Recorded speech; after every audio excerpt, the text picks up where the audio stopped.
Okay, so this time I'm going to talk through what I'm actually doing. Now I'm not hitting the ball perfectly here today, and at this point my legs are actually embarrassingly a little bit tired. So I've got the ball machine set up. It's feeding them out wide, top spin, and pretty high. So these are good balls for the open stance backhand, which is primarily what I was trying to demonstrate. As you can see, my left foot is out wide, closest to the sideline. And when I'm pulled out wide like this and I need to recover quickly, my first step is typically going to be a crossover. Here I'm shuffling because I'm getting a little bit lazy and I know I only have to recover a racket length or two from the center sideline. I know the ball's coming to my backhand. Here I had pretty good rotation, came all the way through. One thing I'm doing pretty well on all of these balls is I'm making contact with the ball either on the rise or at the peak of its bounce. So you can see if I rewind it a bit,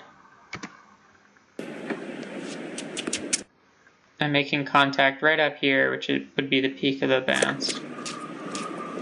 What I'm not doing is letting the ball drop down to my knees or my ankles and moving way back behind the baseline. I'm standing my ground, stepping into the ball, using my shoulders to generate pace.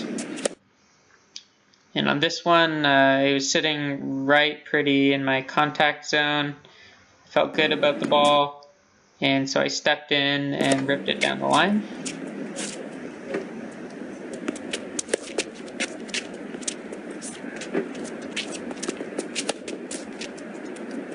Just went for a couple inside outs here for a bit of fun.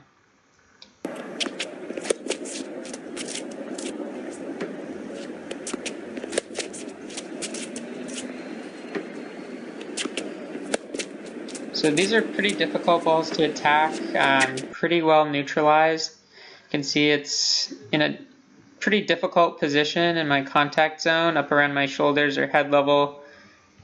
And I'm also very far wide on the court, so this is not typically a ball you'd want to attack. The best you could probably do is hit it back deep and cross court to their backhand, which is what I'm trying to do here.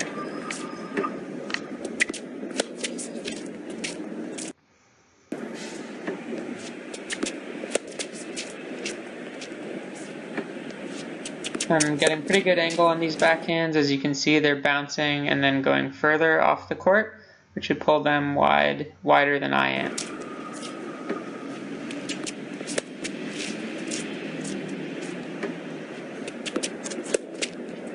So on that ball, I can't remember if it was a mishit or intentional, but it was a little bit higher, and I hit a very sharp angle on it. This would probably be a winner, or if my opponent somehow managed to get there, it would be a slice and they would have popped it up.